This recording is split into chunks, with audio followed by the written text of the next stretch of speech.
नाज़रीन, गाजी ख्वाड़ शहर सूदो जेके इलाइक़े जा 200 ॻोठ आहिनि उहे गुज़िरियल महाॿोॾि में मुकमल तौर ते तबाह थी विया।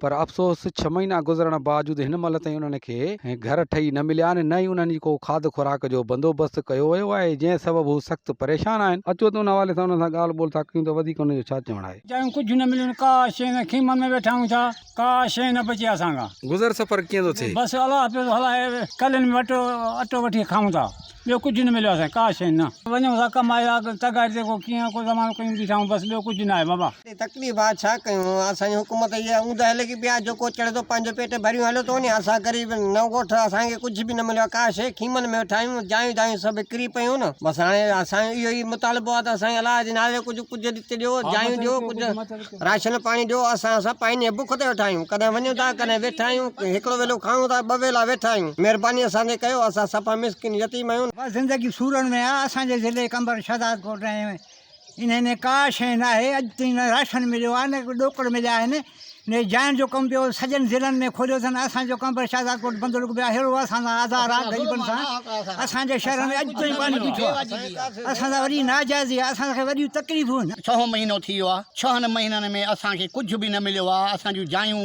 नथियूं मिलनि, खेमनि में वेठा आहियूं, खेमनि में एॾी गर्मी आहे जो नंढड़ा ॿार दाहूं करे ॿाहिरि भॼी वञी नलकनि में वेंचनि था, वरी मोटी था अचनि।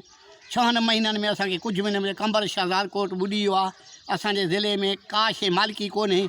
अॼु ताईं ॿियनि ज़िलनि में कमु हलनि था, असांजे ज़िले में कमु कोन थो, असां सां वॾी बेवाजिबी आहे। महिरबानी करे असांजे ज़िले में पैसा हलायो, असां कमु करायूं। ज़िंदगी ॾुखी थी गुज़रे, वेठा आहियूं, पालन आहियूं, केरु अचे कोन थो, मालिकी केरु कोन थो करे नए ॻोठ जी। जेके 8-10-20 ॻोठ आहिनि उन्हनि में मालिकी कोन्हे को। कंबर ज़िले में का शइ न आई आहे। मस पाणी हाणे सुको आहे, अञा कणकूं धणकूं कोन थियूं आहिनि, मज़े जूं फसल इहे सड़िया था वञनि, पाणी कोन्हे को। हा, निधण को असांजो ॻोठ अथव मुराद भट्टी, बोर्ड करे छॾियो आहे। ॿियो वरी चङनि बि ॿुधायो त असांखे का शइ नथा ॾियनि। कीअं थी ज़िंदगी गुज़रे पोइ? ज़िंदगी असांजी ॾुखी थी गुज़रे वॾी। ठाऊं अलाह खे यादि कयूं पटनि ते, ॿियो छा कंदासीं। मनहड़ी झुपड़ियूं हई थो अधे चवां, हाणे त वरी मच्छर महो बि जाम लही वियो आहे, सफ़ा असुली। 3 लखनि जी मेंह मरी वई, जा किरी पई आहे, एॾे रोड ते वेही वियासीं, असांखे खेर जी चपटी बि कोन मिली नसराबाद में।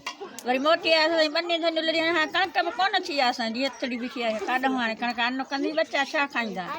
कढिया बच्चा असांजा अध टेके विया, के बच्चा घर जा खटूं वयूं, तबाहियूं थी वयूं, सफ़ा असांजे पुतनि में साह ई कोन्हे को। असां बुखनि में पिया था मरूं, असांजा बचड़ा दाहूं पिया था कनि। असांखां वॾो थी आहे ज़िलज़िलो बोड मंझि, सरकार जी मर्ज़ी पंहिंजी बाझा कनि करे असांखे पैसा ॾियनि, असांखे पंहिंजा खाधा ॾियनि। ॿियनि खे ॾियनि था, असांखे नथा ॾियनि। खैर बि कोन मिलियो आहे, अटे जी चपटी बि न मिलंदी आहे। लुड़ी विया न, घर लुड़ी वियो, बीठाऊं खीमनि में हली ॾिस त कीमो वॼो पियो आहे। कैमरामैन ज़फर सोलंकी सां गॾु सफदर चनो, KTN न्यूज़, गाजी ख्वाड़।